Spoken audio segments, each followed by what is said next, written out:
오늘 우리에게 주시는 말씀은 갈라디아서 5장 22절과 23절 말씀, 우리 함께 한 목소리로 읽어보도록 하겠습니다. 갈라디아서 5장 22절과 23절 말씀을 한 목소리로 읽겠습니다. 시작. 오직 성령의 열매는 사랑과 희락과 화평과 오래 참음과 자비와 양선과 충성과 온유와 절제니 이 같은 것을 금지할 법이 없느니라. 아멘. 오늘은 갈라디아서 5장 22절 23절 말씀과 함께 마태복음 25장에 나오는 달란트 비유의 말씀을 가지고 우리 함께 성령의 9가지 열매 중 7번째 열매인 충성의 열매에 대해 함께 배워보도록 하겠습니다. 간절히 바라기는 오늘도 이 저녁 말씀을 사모하여 모이기에 힘쓰시는 모든 큰빛의 성도님들에게 말씀이 깨달아지는 은혜가 있으시기를 간절히 바라겠습니다. 제가 지난번에 설교를 하고 혼자 집에 가서 영상을 이렇게 봤어요. 이상하게 얼굴이 빨갛게 나오더라고요. 그래서 어떻게든 좀 이게 숨이 가빠서 그런가? 내가 너무 목소리를 크게 내나? 그런 생각이 들어서 오늘은 조금 톤 다운을 해봤습니다. 잘 들리시죠? 제가 마이크를 가까이 대면 여러분들 귀가 아프실 수 있기 때문에 일부러 마이크도 웬만하면 안 건드립니다. 제 나름의 노력이에요. 우리가 계속해서 성령의 열매에 대해서 알아가고 있는데요, 성령의 열매에 대한 설교를 우리 목사님들을 통해 들으면서, 그리고 저도 나름 설교를 준비하면서 제 마음속에 계속해서 남는 것들이 있습니다. 계속해서 새겨지고 또 새겨지고 새겨지는 것은, 그것을 몇 가지로 한번 정리를 해봤는데요, 첫 번째는 성령의 열매는 인간의 힘과 노력으로는 맺을 수 있는 것이 결코 아니구나. 성령님의 도우심이 있어야만 맺어지는 것이 바로 성령의 열매구나라는 생각이었습니다. 우리가 성령의 열매를 알아가면 알아갈수록, 그리고 성령의 열매를 맺고자 마음을 먹으면 먹을수록 우리가 할 수 있는 것은 점점 사라져 갑니다. 점점 내 몸에 힘을 빼게 되고 내 주먹에 붙잡고 있었던 것들을 놓게 됩니다. 우리의 사람의 생각, 인간다운 고민이 아니라 우리가 해야 할 것이 오직 하나님께 간구하고 또한 기도하는 것 외에 없다라고 하는 것을 우리는 끊임없이 깨닫게 됩니다. 또한 두 번째는 이것이었습니다. 성령의 열매는 나를 위해 맺는 것이 아니라 나를 통해 하나님께서 영광 받으시는 것이구나 라고 하는 것이었어요.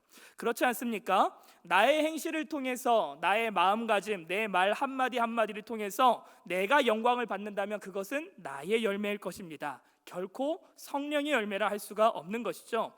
물론 하나님께 영광 올려드리기 위해서 내가 그렇게 열심으로 살아냈더니 그러한 열매들을 통해서 나라는 존재를 누군가가 기억할 수는 있겠지만, 그렇다라고 해서 우리가 이렇게 성령의 열매를 맺어가려고 하는 것, 그 목적 자체가 나여서는 안 된다라고 하는 것이죠.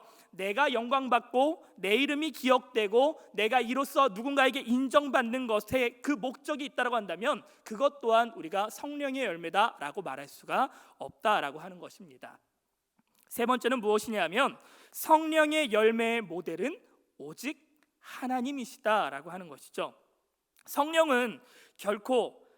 하나님은 결코 우리에게 아무런 모델도 없이, 어떠한 본보기도 없이 우리에게 성령의 열매를 맺으라 그렇게 막연하게 말씀하지 않으십니다. 성령의 열매는 곧 하나님의 성품으로서 하나님이 이미 성경 속에 우리를 대하시는 모습들로, 일하시는 모습들로 우리에게 나타내 주시는 그 모습들을 통하여서 성령의 열매가 무엇인지를 우리에게 자세하게 설명을 해주고 계시다라고 하는 사실입니다. 그리고 예수님의 삶을 통하여 당시 제자들에게, 또한 오늘을 살아가는 우리들에게도 알려주고 계시다라고 하는 것이죠.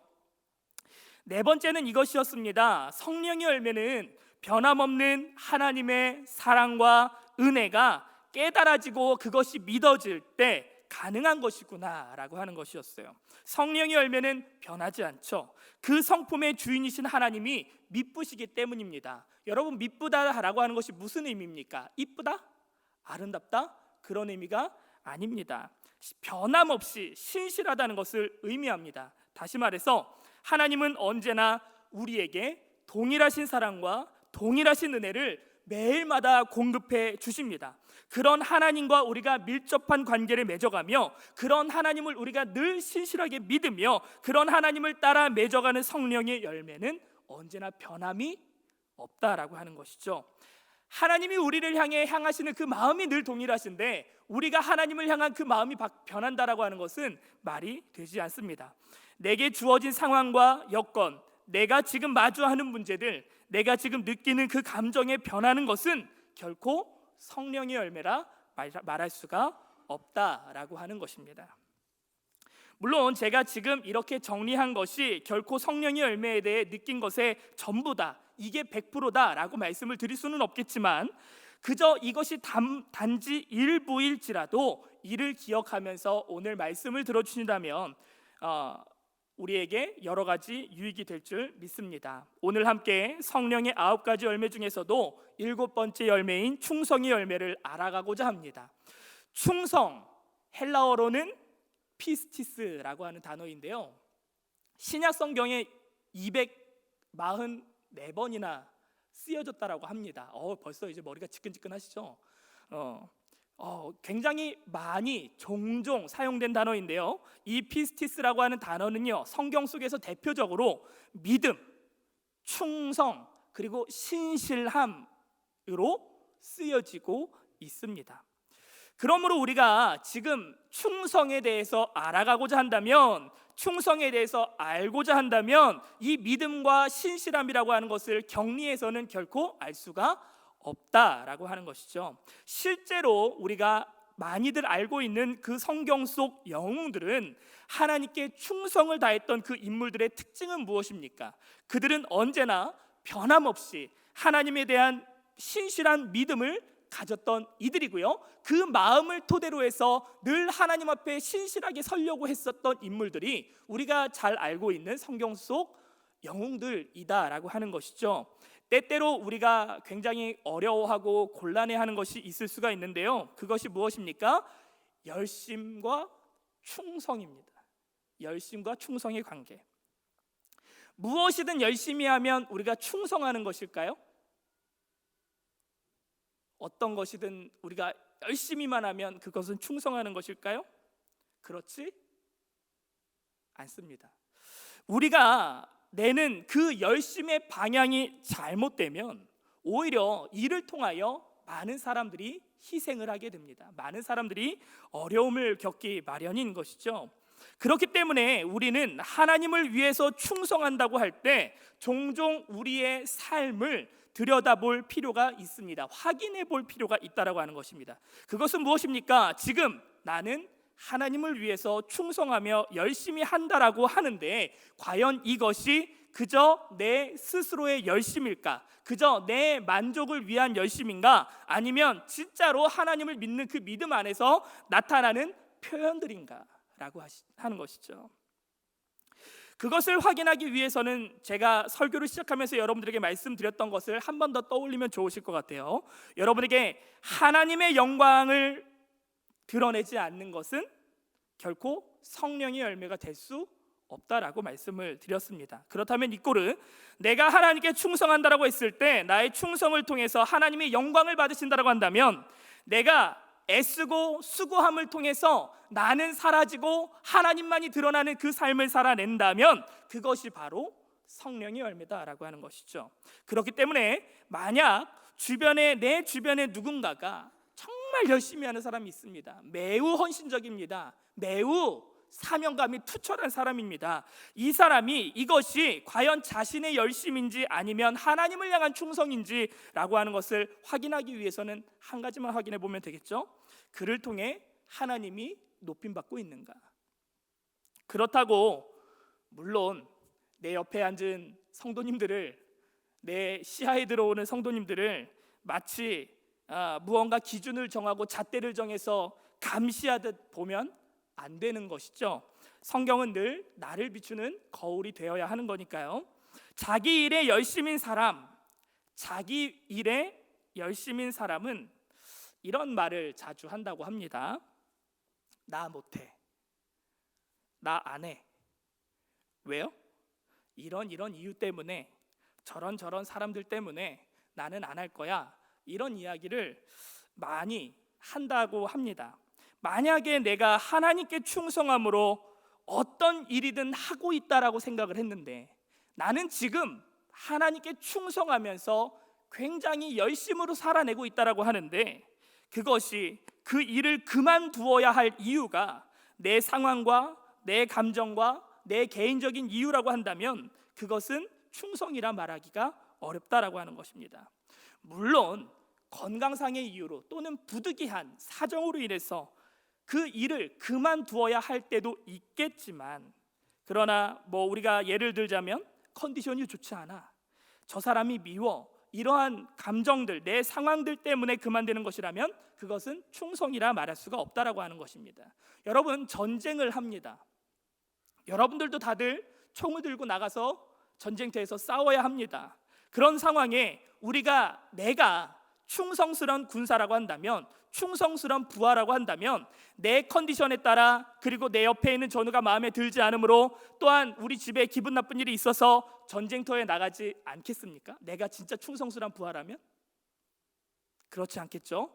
비록 큰 부상을 입어서 아니면 정말 부득이하게 전장에 나갈 수 없을 만한 그런 부득이한 상황이 있지 않은 이상 내가 충성스러운 군사, 충성스러운 부하라고 한다면 어떻게 해서든 전장에 나가려고 할 것입니다. 그렇기 때문에 오늘 우리가 배우고 있는 이 충성이라는 성령의 열매는요, 내 상황, 내 감정, 내가 어떠한 이유로든 못할 이유가 많이 있다 하더라도 그 이유를 그만둘 만한 이유가 100가지, 1000가지, 10,000가지가 있다고 하더라도 결국 하나님 한 분 때문에 멈출 수가 없는 것, 그것이 바로 충성이다라고 하는 것입니다.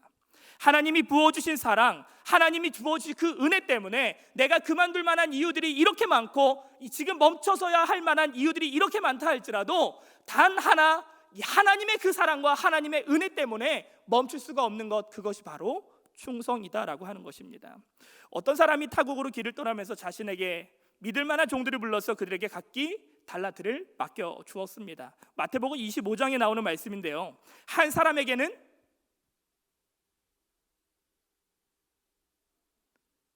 너무 잘 알아서 대답을 안 하시는 건가요? 아니면 아다다다다 혼자 떠들다가 갑자기 끊어져서 당황하셨나요? 한 사람에게는 5달란트를, 한 사람에게는, 여기서는 헷갈릴 수 있어요, 2달란트를, 한 사람에게는,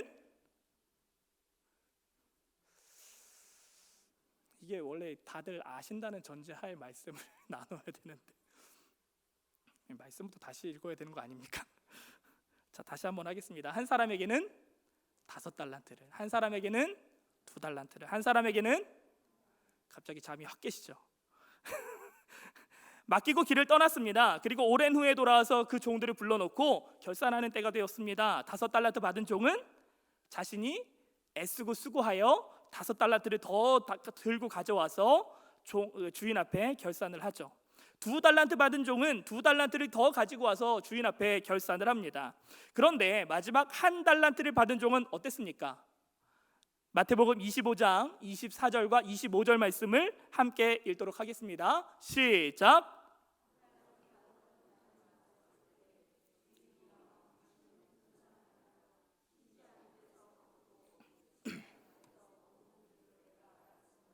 두려워하여 나가서 당신의 달란트를 땅에 감추어 두었나이다. 보소서, 당신의 것을 가지셨나이다. 질문 드리겠습니다. 주인이 종들에게 달란트를 맡기면서 어떤 마음으로 맡겼을까요? 첫째, 너 마음대로 해라.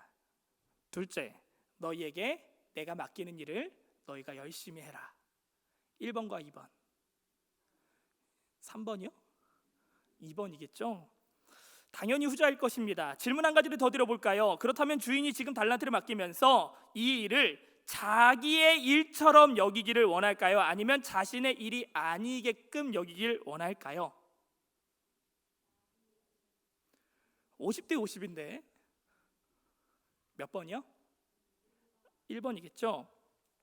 우리가 사람을 부리더라도, 비록 간단한 아르바이트생 한 명을 둔다 하더라도 자신에게 맡겨진 일을 마치 자신의 일처럼 충실히 열심히 이행하는 사람을 우리도 아마 더욱더 선호할 것입니다. 오늘 한 달란트를 받은 종은요, 달란트를 맡긴 주인의 마음을 오해합니다. 또 주인이 맡긴 달란트를 계속해서 당신의 달란트입니다, 당신의 것입니다 라고 단정 지어서 말합니다. 분명 주인은 지금 이 종을 충분히 믿고 또 그 종에게 이 큰 금액의 큰 값어치의 달란트를 맡기면서 내가 너에게 맡긴 이 달란트를 가지고 네가 충실히 무언가라도 하기를 원하는 마음으로 주었을 텐데, 지금 이 종은요, 그것을 주인의 마음을 오해하죠. 뭐라고 합니까? 두려워하였다라고 말합니다. 그리고 당신의 달란트를 땅에 감추어 두고 당신의 것을 가지셨으니 되었습니다라고 이야기를 합니다. 여러분, 하나님은 과연 무엇을 원하실까요? 오늘 우리가 달란트 비유에서 주인으로 표현되어진 하나님의 마음이 우리가 지금 나눈 것과 같다고 한다면, 우리가 하나님 앞에 충성하는 삶을 살기 위해서 우리가 고민해야 할 것은 무엇입니까? 나의 일과 하나님의 일을 구분하는 것입니다. 나의 열심과 하나님께 향하는 충성을 구분하는 것입니다. 내 마음, 내 뜻과 하나님의 뜻을 구분하는 것이죠. 그리고 뿐만 아니라 나의 일을 하나님의 일일 것이다 라고 여기면서 포장하는 것이 아니라 하나님의 일을 나의 일로 여기며 최선을 다해 살아가는 그 삶이 필요하다라고 하는 것입니다. 그렇기 때문에 성령의 열매 또한 충성, 또한 다른 열매들도 다 포함해서 하나님과 그 인격적인 관계, 긴밀한 관계 가운데 있지 아니하면 이것은 불가능하다라고 하는 것이죠. 하나님의 뜻이 무엇인지 알아야죠. 하나님께서 우리에게 원하시는 그 마음이, 우리를 향한 그 마음이 무엇인지를 알아야 우리들도 하나님의 뜻에 맞추어 그 뜻을 살아내지 않겠습니까? AD 155년 2월 23일에 사도 요한의 제자로서 저명한 신학자이자 서머나의 감독이었던 폴리갑이라고 하는 인물이 86세의 나이로 로마군에 잡혀가 순교하는 사건이 발생을 합니다. 이전부터 로마는 그리스도인을 박해해왔고 그들을 끊임없이 박해하고 죽음에 이르게 하였습니다. 기독교 박해의 상징이 되는 콜로세움에서 그리스도인이 사자의 밥이 되어 죽어갈 때 로마인들의 생각으로는 어떤 생각이었습니까? 이 정도 했으면, 이렇게 그들에게 두려움이라는 걸 심어줬으면 이제는 그들이 겁을 먹고 두려움을 가지고 이제 그들의 믿는 마음이 자꾸만 흔들리고 믿는 자들이 서서히 사라져 가야만 하는데, 결과는 완전히 달랐습니다. 오히려 사자들 앞에서, 또한 자신의 십자가 앞에서 하나님께 찬양하며 하나님을 영광 올려드리며 죽어가는 그들의 모습을 보면서 오히려 많은 로마에 있는 사람들마저도 도전을 받고 더욱더 하나님 앞에 세워져 가는 그런 결과를 낳게 됩니다. 한 명을 죽이면 2명의 그리스도인이 생기고 2명을 죽이면 4명의 그리스도인이 생기는 그런 놀라운 일들이 생기게 됩니다. 그래서 로마가 그 방법을 바꾸게 돼요. 그 후 로마는요, 그들을 박해하고 잡아서 고문시키고 죽이는 것을 선택하는 것이 아니라 그들로 하여금 배교하게 합니다. 하나님을 배신하게 합니다. 하나님을 부인하게 합니다. 그 중에 한 인물이 바로 폴리갑이었어요. 그는 86세의 나이로 로마군에게 끌려갔는데요, 폴리갑은 로마 군병들을 통해서 이런 요구를 받습니다. 예수를 부인하면 살려주겠다. 예수를 시인하면 죽이겠다. 그러자 폴리갑이 무엇이라 얘기했을까요? 여러분들도 아마 한 번쯤은 들어보셨을 법한 이야기인데 말씀드리도록 하겠습니다. 나는 86년간 하나님을 섬겨왔습니다. 하나님은 나에게 86년의 시간 동안 어떤 것도 거짓을, 틀린 것을 주신 일이 없습니다. 그런데 내가 어떻게 하나님이자 나의 구원자이신 그분을 모른다고 모독할 수 있겠습니까? 라고 이야기를 하면서 이 폴리갑이라고 하는 이 분은 결국 장대에 달려서 장작더미 속에서 한 줌의 흙으로 불타 순교하게 되십니다. 여러분, 폴리갑이 끝까지 충성스러울 수 있었던 이유는 무엇일까요? 폴리갑이 끝까지, 마지막까지 자신에게 맡겨진 그 자리를 충실히 지키고 하나님께서 맡겨주신 그 자리를 지킬 수 있었던 것은, 그 이유는 무엇입니까? 그의 삶에 변함없이 부어지는 하나님의 은혜와 사랑, 그리고 그런 하나님과의 끊어지려야 끊어질 수 없는 그런 끈끈한 관계가 있었기 때문에, 즉 성령의 열매, 우리 안에 변함없이 하나님의 은혜와 사랑이 부어지고 그 은혜와 사랑 안에 하나님과 긴밀한 관계를 맺고 있을 때 이렇게 충성스러운 삶을 살 수 있다, 가능하다라고 하는 것이죠. 거듭 말씀드리지만 한 달란트 받았던 종은 다른 종들과는 달리 주인의 마음을 오해합니다. 주인은 비록 한 달란트를 주었지만 그 주인의 마음 가운데는 어떤 마음이 있었습니까? 그 종을 누구보다 믿었기 때문에 그만한 값어치를 맡긴 것이고, 또한 그 종에 대해 기대하는 바가 있었기 때문에 이를 맡겼다라고 하는 것입니다. 만약 한 달란트 받은 종이 최선을 다했으나 그가 원하는, 주인이 원하는 수입을 내지 못했다 할지라도 그 종을 향해 이 주인이 나무랐을까요? 그러지 않았을 것이라는 것을 우리는 잘 알죠. 왜냐하면 성경 속 주인으로 표현되어지고 있는 하나님은 우리에게 있어서 그런 하나님이 아니시기 때문에 그래요. 그러나 이 종은 자신이 받은 이 한 달란트를 혹시나 잘못해서 잃어버리거나 주인이 원하는 만큼의 이윤을 남기지 못하면 혹시나 자신이 혼나지는 않을까? 그렇게 되었을 때 어떻게 주인을 볼 수 있을까라고 하는 그 두려운 마음이 지금 이 종의 마음 가운데 자리 잡았다라고 하는 것입니다. 신앙적으로 볼까요? 우리의 주인 되신 하나님이 우리에게 각기 삶의 자리를 허락하셨습니다. 믿으십니까? 오늘 내가 서 있는 이 자리, 내가 살아가는 그 삶의 반경, 내가 오늘 만나는 그 사람들, 내가 오늘 관계 맺는 모든 관계들이 하나님께서 우리에게 허락하신 것을 믿으십니까? 그렇다면 하나님은 우리에게 주어진 이 자리에서 과연 얼마만큼의 이윤을 내었는지에 관심이 있으실까요? 얼마만큼의 소득, 얼마만큼의 성과를 내었는지에 그 양에 관심이 있으실까요? 물론 성과를 내는 것 너무나도 중요하죠. 그러나 그러한 성과가 없다 할지라도 그러한 성과가 없다고 우리를 나무라시고 질책하시고 용서하지 않으시는 그런 하나님은 아니실 것이다 라고 하는 것이죠. 우리도 종이 가진 이 주인에 대한 오해, 그런 오해를 가지고 하나님을 바라보고 있지는 않을까요? 만약에 그런 하나님이라고 한다면 5달란트를 남긴 종에게 더 큰 칭찬을 하셨어야 하고, 2달란트를 맡은 종에게는 비록 그 사람이 2달란트를 남기긴 하였으나 더 큰 성과를 내지 못했으니 비교적 적은 칭찬을 했어야 마땅합니다. 하지만 오늘 5달란트 남긴 종에게 착하고 충성된 종이라 말씀하셨고, 2달란트를 남긴 종에게도 동일하게 착하고 충성된 종이라 말씀하시죠.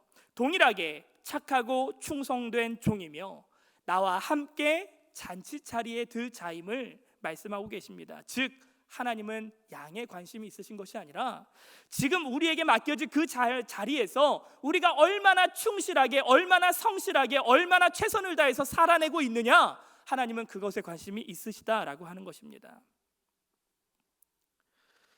하나님은 우리에게 더 큰 일, 더 아름다운 일, 더 화려한 일을 감당하라 말씀하지 않으십니다.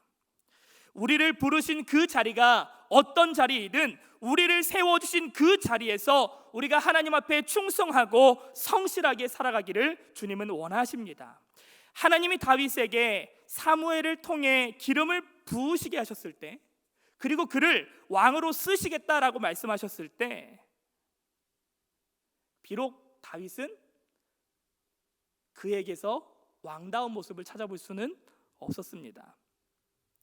다윗이 기름 부어질 당시 다윗은 사실 사울보다도 그의 형제들보다도 참으로 보잘것없는 인물이었습니다. 그렇기 때문에 아버지 이새도 사무엘이 찾아와 기름 부어 왕을 세우고자 하여 아들들을 찾을 때에 그 8아들들 중에 다른 아들들은 다 세워놓고 누구는 빠져 있었어요?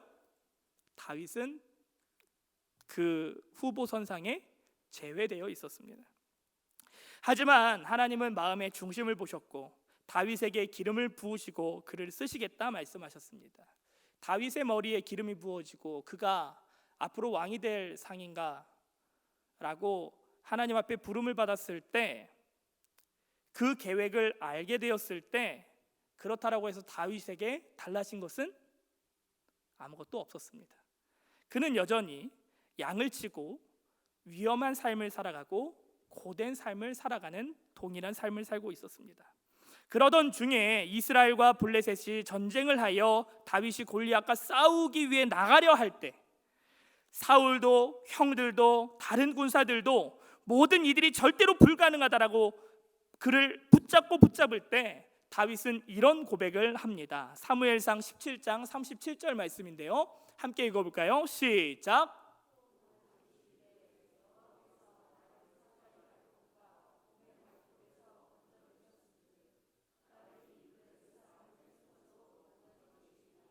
여기까지 읽을게요. 즉 지금 무슨 이야기입니까? 내가 목동으로 있을 때, 내가 그렇게 기름은 부어졌으나 여전히 양을 치며 위험하고 고된 삶을 살고 있는 그때 하나님이 나와 함께 하셔서 때로는 무서운 곰과 만나게 하셨고 사자를 만나게 하셨고 늑대를 만나게 하셨지만 하나님이 나와 함께 하셔서 그들을 이기게 하셨고 그렇게 나는 양들을 지켜왔습니다. 나는 그때 함께 하셨던 그 하나님을 믿고 나가겠습니다 라고 고백하는 것이죠. 다윗은 지금 자신에게 주어진 천하디천한 그 양치는 일에 가장 충실했을 때, 가장 성실했을 때, 최선을 다했을 때 하나님 앞에 쓰임을 받게 됩니다. 충성은 내가 무언가 조건을 갖추었을 때, 내가 자격이 갖추어졌을 때, 내가 많은 것을 가지고 나눌 수 있는 때가 되었을 때 이룰 수 있는 것이 아니다라고 하는 것입니다.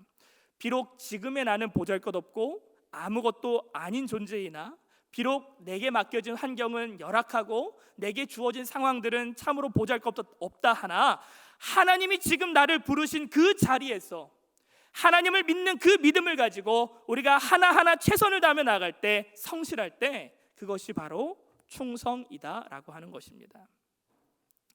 만나교회를 담임하시는 김병삼 목사님께서 이런 얘기를 해주셨어요.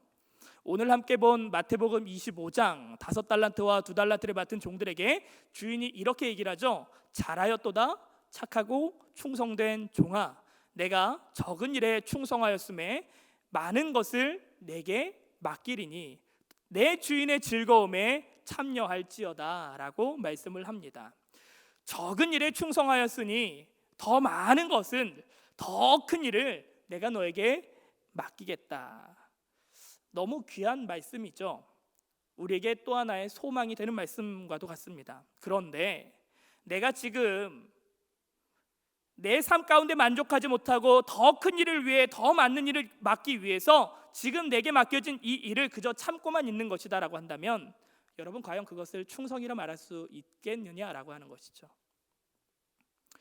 비록 내가 지금 하는 이 적은 일, 이 보잘것없는 일, 이 나약한 일, 아무것도 아니라고 여겨질 수 있는 그 일을 비록 하나님이 평생 하라고 할지라도 그것이 하나님이 나에게 주신 길이라면 내가 하겠습니다라고 고백할 수 있는 것이 바로 충성 아니겠느냐라고 하는 것입니다.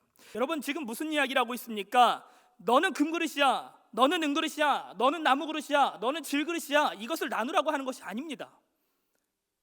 비록 하나님이 더 귀한 일을 맡기신 자도 있고 조금은 보잘것없는 자리를 맡기신 자도 있을 것입니다. 그러나 중요한 것은 무엇입니까? 21절 말씀에 자 누구든지 이런 것에서 자기를 깨끗하게 하면, 내가 쓰임받을 만한 자로서 그 자리에서 성실하고 충실한다면, 내가 쓰일 만한 그릇이 된다라고 한다면 주인의 쓰심에 합당하게 될 것이다. 즉 내가 금그릇이냐 다이아 그릇이냐 흙그릇이냐 질그릇이냐 이것을 따지라는 것이 아니라 내가 어느 자리에 있든 나의 삶의 자리를 충실하게 살아낼 때 그 자를 하나님께서 쓰신다라고 말씀을 하시는 것이죠.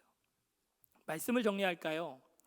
간절히 바라기는 우리는 결코 내 열심 말고 마치 내 열심이 하나님의 뜻인 것처럼 포장하는 것이 아니라 하나님과 긴밀한 관계 가운데 하나님의 뜻을 알고 하나님의 일을 내 일로 여기며 충실히 행하는 자들이 될 수 있기를 간절히 원합니다.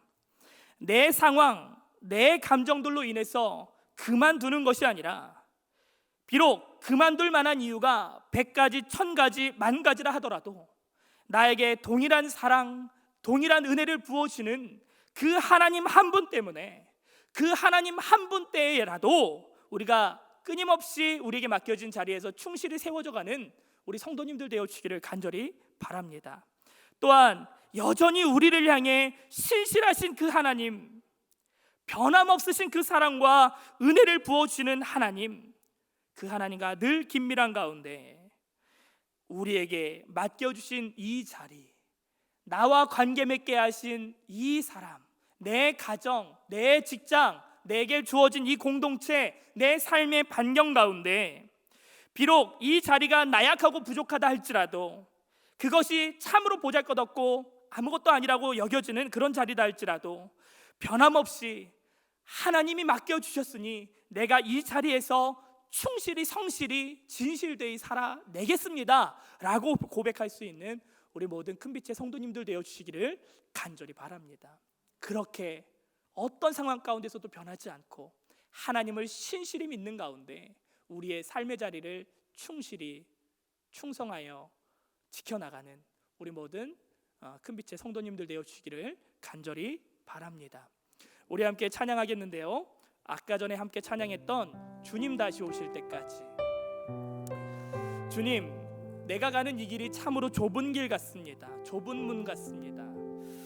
어떻게 보면 참으로 보잘것없는 자리인 것 같고 내게 맡겨진 이 자리가 다른 사람들과 비교해 봤을 때는 참으로 초라해 보일 때도 있습니다. 그러나 하나님, 내가 어디에 있든 내가 지금 어디에 서 있든 내게 무엇이 맡겨졌든 비록 내가 5달란트였으면 좋겠지만 1달란트만 받은 자라 할지라도 내가 금그릇이나 은그릇과 같이 귀시 쓰는 그릇이 되고는 싶었으나 비록 내게 주어진 삶의 자리가 나무 그릇이나 질그릇처럼 너무나도 초라해 보인다 할지라도 이 자리를 맡기신 분이 하나님이심을 믿으며 어떠한 그만둘 만한 이유들보다 하나님을 사랑하여 우리의 자리를 지켜나갈 수 있는 그런 성도들의 삶이 되길 원한다는 마음으로 함께 고백해 주셨으면 좋겠어요. 함께 찬양할까요? 주님 다시 오실 때까지. 주님 다시 오실 때까지 나는 이 길을 가리라. 좁은 길 나의 십자가 지고 나의 가는 이 길 끝에서 나의 가는 이 길 끝에서 나는 주님을 보리라. 영광의 내 주님 나를 맞아주시리. 주님 다시 오실 때까지, 주님 다시 오실 때까지 나는 일어나 달려가리라. 주의 영광 온 땅 나는 일어나 노래하리. 내 사모하는 주님 온 세상 구주시라.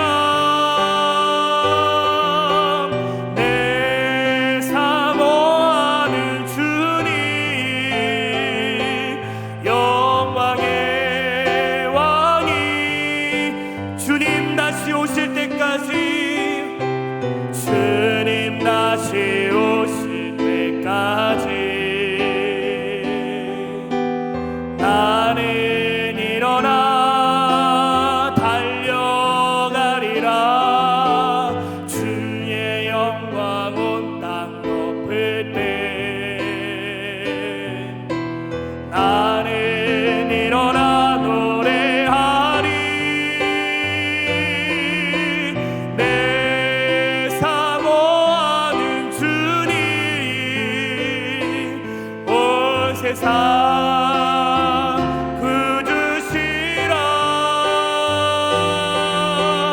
내 사모하는 주님 영광의 왕이 내 사모하는 주님 내 사모하는 주님 온 세상 구주시라 내 사모하는 주님 영광의 왕이시라. 우리 시간 함께 기도하실 때 하나님 오늘도 나의 삶을 통하여 나의 행실과 나의 말과 나의 삶의 선택들을 통하여 오직 하나님만이 영광 받으시길 소망합니다. 주님 언제나 어느 때나 우리에게 맡겨진 이 자리 가운데서 하나님이 우리에게 맡기신 그 자리 가운데서 우리가 날마다 충성하는 삶을 살아낼 수 있도록 주여 인도하여 주시옵소서. 내 상황, 내 이유, 내 개인적인 이유들 때문에 바뀌어지는 것이 아니라 그 수없이 많은 이유가 있다 할지라도 하나님을 사랑하기에 하나님의 은혜를 덧입은 자이기에 하나님 오늘도 우리에게 맡겨진 이 자리를 충실히 지켜나갈 수 있도록 인도하여 주시옵소서. 날마다 주님을 바라보는 믿음이 날마다 견고해지게 하여 주시옵소서. 주님을 바라보는 믿음이 견고해짐으로 말미암아 하나님 우리에게 맡겨진 이 자리, 하나님 우리에게 맡겨주신 이 자리 비록 보잘것없고 때로는 천한 것처럼 느껴질 수 있겠지만 때로는 아무것도 아닌 것처럼 느껴질 수 있겠지만 그러나 우리에게 맡겨주신 이 자리 가운데 우리가 하나님을 위해 날마다 충성하며 살아갈 수 있도록 주님 인도하여 주시옵소서. 충성하는 자들 되길 원합니다. 성령의 열매들을 맺어가기 원합니다라고 우리 시간 주여 한번 하시고 기도하며 나아갑시다. 주여